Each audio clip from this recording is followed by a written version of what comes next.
Allahumma salli wa sallim ala Sayyidina Muhammadin miftahi bab rahmatillah adada ma fi ilmillah salatan wa salaman daimaini bidawami mulkillah wa ala alihi wa sahbihi wa man walah.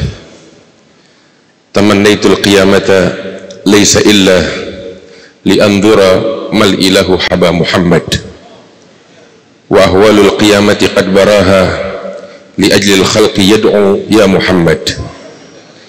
Hani'an lilladhi qad fadha hubban wa syauqan qalbuhu yahwa Muhammad. Wa yawmal fasli 'idun wa ayyu 'idin sururun lilladhi qad wadda Ahmad. Yub'athu min tihamah baina yaday al-qiyamah fi dhahrihi 'alamah tudhilluhu al-ghamamah tuti'uhu as-sahaib fajriyul jabin layliyul dhawaib alifiyul anfi mimiyul fami nuniyul hajib. Sam'uhu yasma'u sariral qalam basaruhu ila sab'i tibaqi thaqib. Qadamahu qabbalahum al-ba'ir fa'azala mashtakahu minal mihani wan nawaib. Amana bihad-dab wa sallamat alayhi al-ahjar wa khatabathu al-ashjar wa hanna ilayhi al-jid'u hanina hanil ahlin an-nadim. Yadahu tadhharu barakatuhuma fil mata'imi wal masharib. Qalbuhu la yaghfulu wa la yanam walakin lil khidmati 'ala ad-dawami muraqib. In udhiya ya'fu wa la yu'agib wa in khusima yasmut wa la yujawib. Allahumma salli wa sallim wa barik alaihi wa ala alihi. Hadirin yang dimuliakan Allah Subhanahu wa taala, betapa indah sosok Nabi Muhammad sallallahu alaihi wasallam. Pembacaan Maulid, sejarah kehidupan Rasul sallallahu alaihi wasallam dibacakan untuk memperkenalkan kita kepada sosok Nabi Muhammad sallallahu alaihi wasallam. Ucapan-ucapan yang disampaikan oleh guru-guru kita, para ulama kita, mengingatkan kita tentang sosok yang istimewa tersebut, sosok yang agung, manusia yang tangannya penuh keberkahan bahkan di dalam makanan dan minuman. Itu Sayyidina Abu Hurairah radhiyallahu taala anhu wa ardhah. Beliau bercerita tentang apa yang beliau saksikan dari keberkahan tangan baginda Nabi besar Muhammad sallallahu alaihi wasallam. Beliau bilang, 3 hal beliau katakan di dalam hidupku ini yang membuat aku sedih. Apa itu? Yang pertama beliau katakan wafatu Rasulullah sallallahu alaihi wasallam, wafatnya Nabi besar Muhammad sallallahu alaihi wasallam.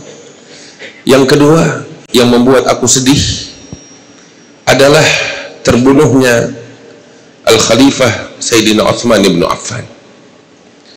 Kemudian yang ketiga kata Abu Hurairah yang membuat aku sangat sedih adalah Al-Qas'ah. Qas'ah itu ibaratnya wadah untuk menyimpan makanan.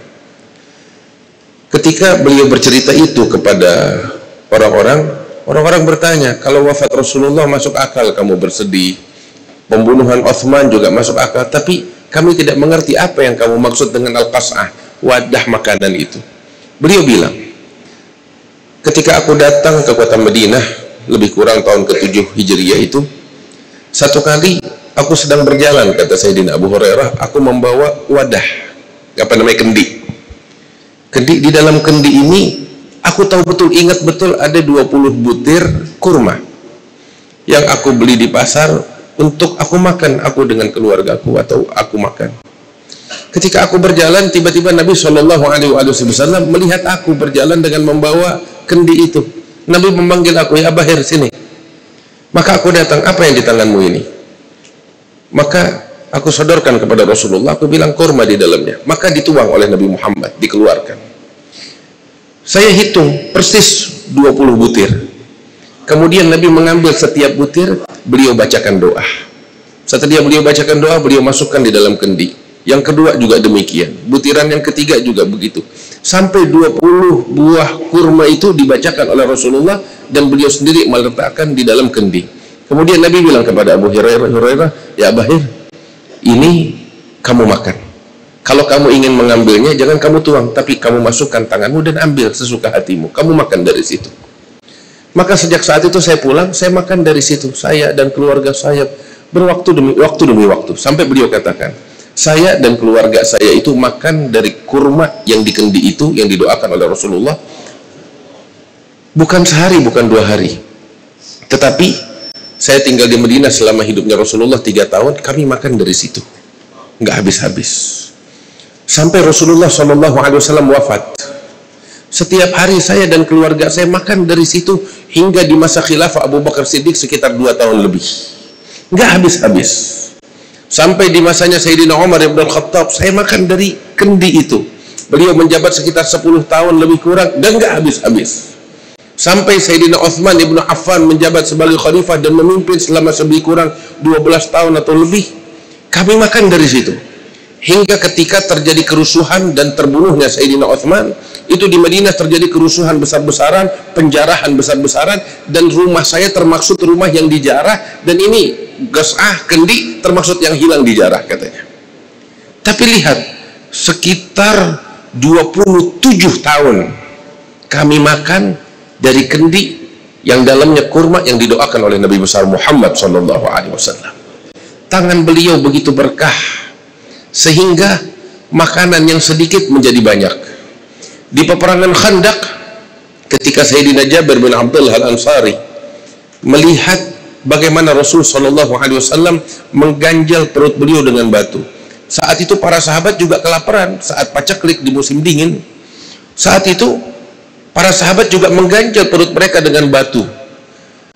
Jabir melihat para sahabat yang kelaparan, kesusahan, dan Rasul SAW saat ikut menggali parit tersikap dari pakaian beliau itu, beliau juga mengganjal batu, cuman bedanya sahabat 1 batu, kalau Nabi Muhammad 2 batu beliau mengganjal perutnya. Artinya beliau juga merasakan rasa lapar yang amat sangat, lebih daripada para sahabat yang lainnya. Jabir bin Abdullah melihat gitu nggak tega, minta izin kepada Rasulullah untuk pulang ke rumahnya. Sampai di rumah dia bertanya kepada istrinya, wahai istriku, apa yang kita punya? Kesian, saya nggak tega melihat Rasulullah kelaparan. Maka istrinya bilang, kita nggak punya apa-apa, mungkin cuma sekedar segenggam gandum dan seekor anak kambing kecil. Itu yang kita punya, sebagaimana diriwayatkan oleh Imam Bukhari. Maka Jabir bilang kepada istrinya, coba kamu masak, saya sembelih kambing, disembelih kambingnya, disiapkan, terus diserahkan, coba kamu masak. Setelah dimasak, Jabir pulang, balik lagi ke Khandaq, menghadap kepada Rasulullah. Beliau bisikkan kepada Nabi SAW, ya Rasulullah, saya melihat engkau lapar, di rumah ada sedikit gandum, kami telah siapkan di adon untuk membuat roti, dan juga kami telah memasak sedikit daging, ada kambing kecil yang kami punya. Tolong kamu datang ke rumah kami, kamu dengan 2-3 orang dari sahabatmu, sebab makanan sedikit ini nggak bisa dimakan kecuali oleh 4-5 orang, nggak lebih dari itu. Maka Nabi dengar gitu, belum melangkah Jabir, tahu-tahu Nabi memerintahkan sahabatnya untuk berseru kepada seluruh pasukan yang ada di Khandaq, lebih kurang 1000 prajurit, semuanya mereka kelaparan. Nabi bilang, makan siang kalian di rumahnya Jabir bin Abdullah Al-Ansari. Jabir ketakutan dengar begitu. Dia pulang ke rumah, dia gedor pintu rumahnya. Istrinya terperanjat, ada apa wahai Jabir? Rasulullah memanggil seluruh pasukan, kita mau ngasih makan apa? Ini muka mau ditaruh di mana? Ketakutan Jabir bin Abdullah. Tapi istrinya memang seorang wanita yang cerdas, yang beriman kepada Allah Subhanahu wa taala. Istrinya bilang kepada Jabir, Jabir, kamu kasih tahu nggak kepada Rasulullah apa yang kita punya? Jabir bilang, saya kasih tahu, gandum segenggam, seekor anak kambing yang kecil yang bisa dimakan 4-5 orang. Terus setelah engkau kasih tahu Rasulullah, beliau memanggil semua pasukan. Iya, kalau gitu jangan takut, kita akan melihat mukjizat Rasul sallallahu alaihi wasallam. Iman di dalam hati mereka para sahabat Rasul sallallahu alaihi wasallam. Maka Rasul berangkat. Yang menarik tahu apa?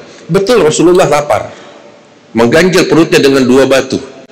Ya, diundang makan untuk 4 orang. Tapi lihat, beginilah seorang yang bijak, seorang yang penuh kasih sayang. Beliau nggak mau merasa kenyang sendiri, sedangkan sahabat-sahabat yang lain kelaparan. Sallallahu alaihi wasallam. Beliau ajak semua para sahabatnya untuk ikut makan. Datang Rasulullah, beliau ketuk pintu, dibuka oleh Jabir, Nabi masuk. Nabi lihat itu wadah semuanya dibacakan oleh Rasul sallallahu alaihi wasallam, didoakan. Terus Nabi bilang kepada Jabir, panggil tetangga untuk bantu istrimu ngadon gandum untuk bikin roti, dan bantu mana lagi tetangga yang lain untuk bantu menyiapkan hidangan. Maka Nabi yang menyiapkan itu semua bersama-sama di dapur. Nabi perintahkan masuk 10 orang, masuk 10 orang sahabat, disediakan oleh Nabi Muhammad. Mereka makan sampai kenyang, keluar 10, masuk lagi 10, Dan begitu silih berganti sampai kata Jabir 1000 orang prajurit semuanya mereka kenyang makan dengan enak melalui tangan berkahnya Nabi besar Muhammad sallallahu alaihi wasallam. Sampai semuanya pulang. Nabi bilang kepada Jabir, semua udah makan ya Rasulullah. Siapa yang tersisa? Tinggal kita. Ayo kita makan. Semua makan, keluarganya Jabir dan orang-orang membantu. Setelah itu udah semuanya, udah. Lihat masih ada sisa, masih penuh. Seakan-akan nggak berkurang kata Jabir bin Abdullah. Sampai Nabi bilang, ini makanan yang tersisa bagi kepada tetangga-tetangga. Mereka saat ini dilanda kelaparan kata Rasul sallallahu alaihi wasallam. Tangan yang begitu berkah dari Nabi Muhammad sallallahu alaihi wasallam. Hadirin yang dimuliakan Allah Subhanahu wa taala. Tadi kita dengar dari Habib Umar Al-Hamid itu bagaimana keluarga Al-Haddad. Memang itu disebut oleh Habib Abdullah Haddad sebagaimana di dalam kitab Tathbitul Fuad. Itu bahwasanya beliau katakan keberkahan kami madaduna fi ta'amina. Keberkahan kami ini ada di makanan-makanan kami, dan kita kenal di Jakarta di berbagai tempat keberkahan keluarga Al-Haddad itu jamuan mereka nggak pernah habis-habisnya untuk tetamu. Masya Allah, mudah-mudahan keberkahan Allah senantiasa tercurah untuk mereka sekalian. Tadi dilihat disampaikan bagaimana berdoa dengan berbagi makan. Inilah yang diajarkan oleh Nabi Muhammad sallallahu alaihi wasallam. Al-Habib Ahmad Bashir Al-Haddad, ratusan ribu orang masuk Islam dengan akhlak beliau, dengan perilaku beliau, dan itulah yang diajarkan oleh Nabi besar Muhammad sallallahu alaihi wasallam. Tatkala beliau hijrah ke kota Madinah, yang pertama terucap oleh lisan beliau, beliau katakan, ayyuhan nas afshus salam wa at'imut ta'am wasilul arham wa sallu bil lail wan nasu niyam tadkhulul jannata bisalam. Nabi menghimbau kepada manusia sekalian, wahai manusia, sebar luaskan salam, ucapkan salam, ucapkan kedamaian, jumpa dengan manusia, kasih salam, sapa mereka, berikan senyuman manis. Lihat akhlak mulia, ajaran yang indah. Kalau semua orang berperilaku semacam itu, nggak bakal ada konflik, nggak bakal ada keributan. Semua saling menyayangi, semua saling mencintai, semua saling menghormati. Sampai Nabi bilang dalam ucapannya, beliau katakan, lan tadkhulul jannata hatta tu'minu wa lan tu'minu hatta tahabu. Ala adullukum ala amalin idza amiltumuhu tahabbtum. Qalu bala ya Rasulullah.